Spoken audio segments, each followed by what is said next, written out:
There's a good chance you walk past it every single day and never really think about it.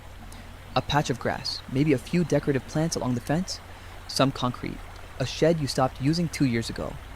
It just sits there, quiet, a little forgotten, part of the property that doesn't really do anything except exist. And that's completely normal. That's what a backyard is now.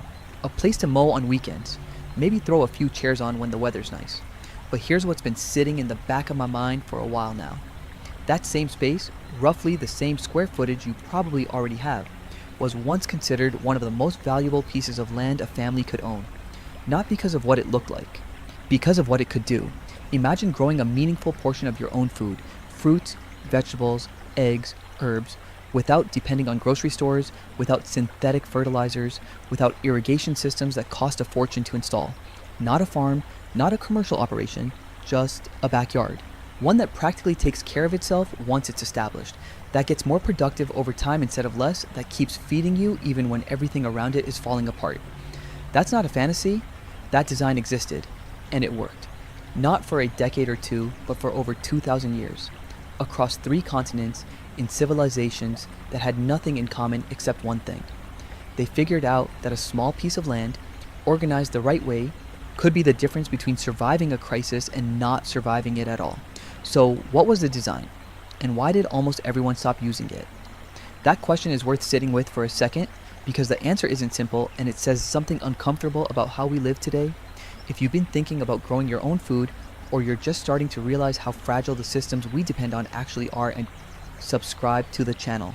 I put out this kind of content every week, and what's coming in the next few minutes is something I think most people have genuinely never encountered before.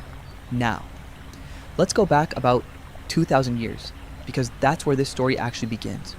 And it starts not with one civilization, but with several, all arriving at the same conclusion independently, all building something that looks similar from the outside, but was, underneath, a piece of engineering so elegant it's almost hard to believe it came from observation alone. There were no universities teaching this, no textbooks, no extension services showing farmers how to set it up. It was passed down through families, refined over generations, adjusted for different climates and different soils. But the core logic stayed the same everywhere it appeared. In the river valleys of Southeast Asia, in the gardens surrounding medieval European households, in the enclosed courtyards of homes across the Middle East where water was precious and the heat was relentless. People who lived in these places didn't see their backyard as decoration. They didn't have that luxury, and honestly, most of them wouldn't have understood the concept. The land immediately around your home was functional. It was productive. It was, in the truest sense of the word, alive. And here's what makes this even more striking. These weren't subsistence farmers scraping by on bad harvests. The families who maintained these spaces, who kept the design intact and passed it on, were the ones who ate when their neighbors didn't.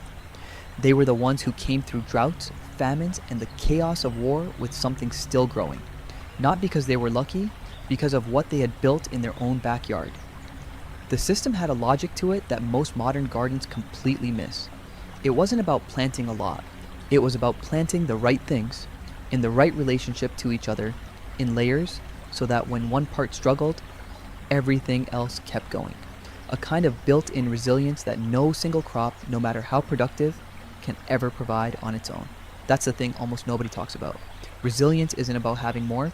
It's about having the right connections between what you already have. And somewhere along the way, not suddenly, but gradually, over about 150 years, most of the world stopped building that, stopped teaching it, let the knowledge go quiet, passed it off as old-fashioned, replaced it with lawns and ornamental shrubs and the assumption that food comes from stores and stores will always be there.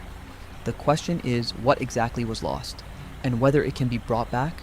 The first thing to understand is that this wasn't invented by anyone in particular. That's actually part of what makes it so compelling. When multiple civilizations, separated by thousands of miles and with no way to communicate, independently arrive at the same design, that's not coincidence. That's observation. That's people paying close attention to how nature actually works and deciding to copy it instead of fight it. Walk into an old-growth forest sometime if you ever get the chance. Not a plantation, not a managed woodland, an actual old forest that's been left alone for a long time. What you notice first is the layers. There are tall trees at the top, their canopies catching most of the light. Below them, smaller trees that have adapted to partial shade. Below those, shrubs and woody plants. then ground covers, vines climbing upward, roots spreading in every direction underground. And running through all of it, water held in the soil by organic matter, channeled by roots, released slowly back into the air. Nothing in that system is wasted. Every layer feeds the one above and below it. Dead leaves become soil.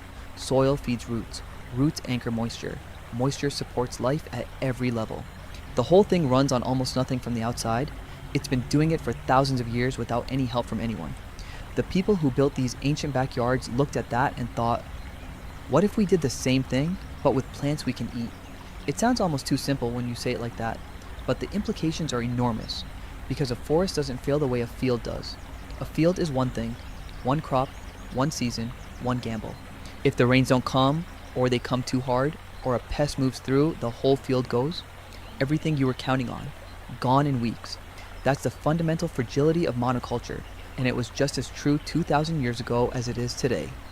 A layered garden, what some researchers now call a food forest, fails differently. When the fruit trees have a bad year, the perennial vegetables keep producing. When the leafy greens bolt in a heat wave, the root crops underground are untouched. When one pest targets one plant, it doesn't have a clear path to everything else because everything else is different.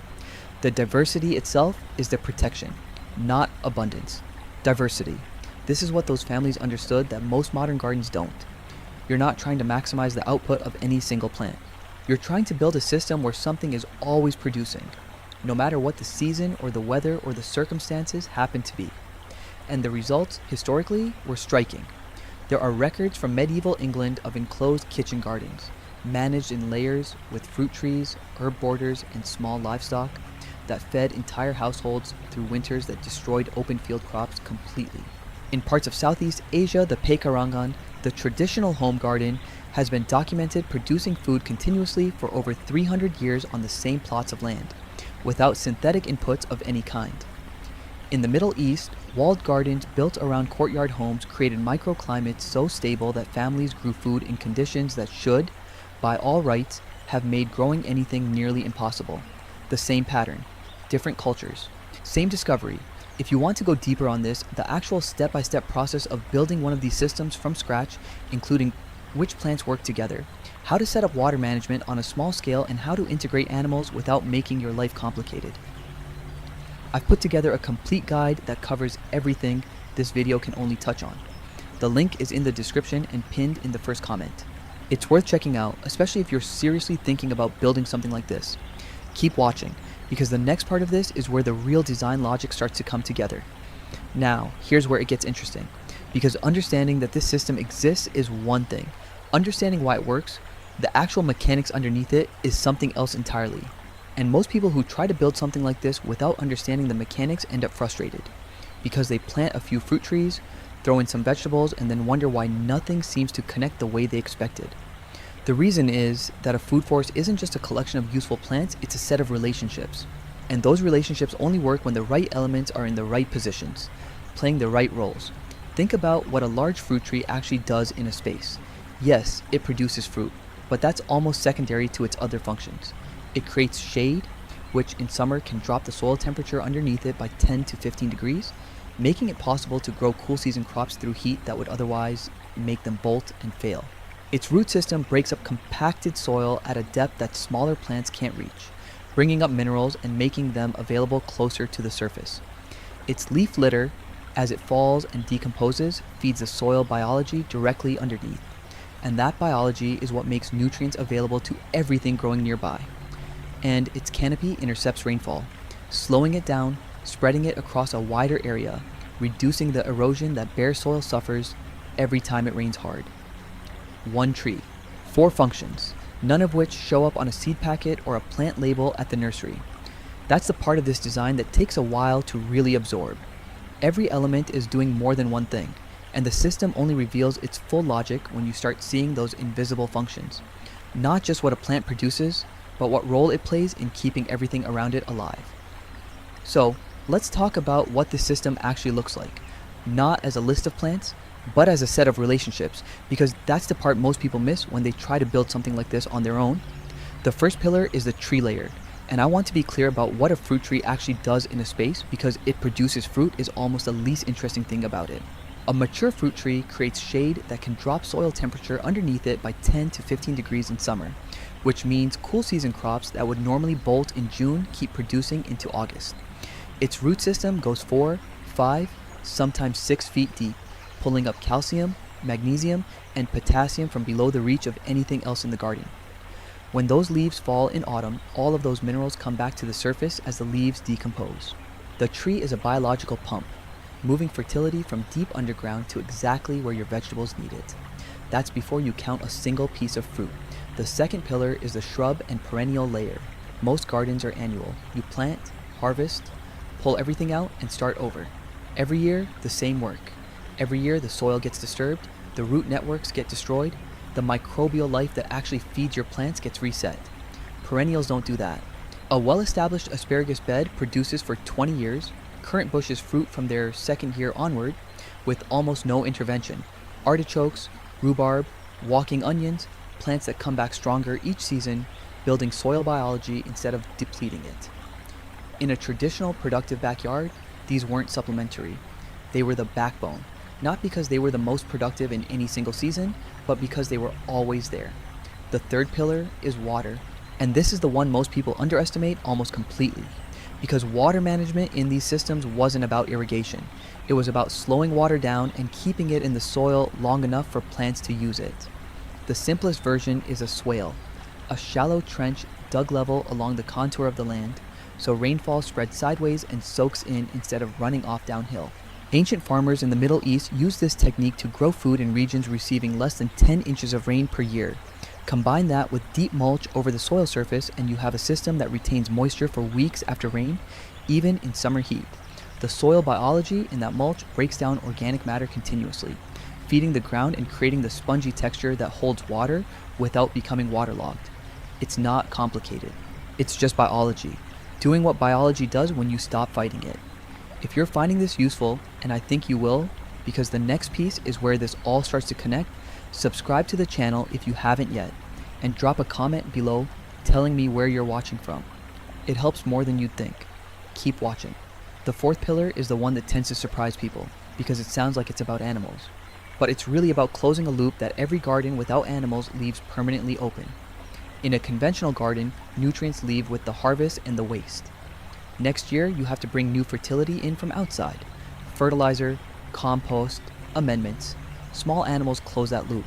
A small flock of chickens eats kitchen scraps, garden waste, insects, weeds, and fallen fruit, converting all of it into eggs and into manure that is, pound for pound, some of the most potent natural fertilizer available. Ducks handle slug and snail control without scratching up beds. Rabbits produce a coal manure that goes directly onto beds without burning plants. Each animal has a specific function, and together they return to the soil exactly what the plants took from it. Here's what all four pillars share. None of them exist in isolation. The trees create shade that extends the perennial season. The perennials build soil biology that holds water. The water management reduces stress on the trees through dry periods.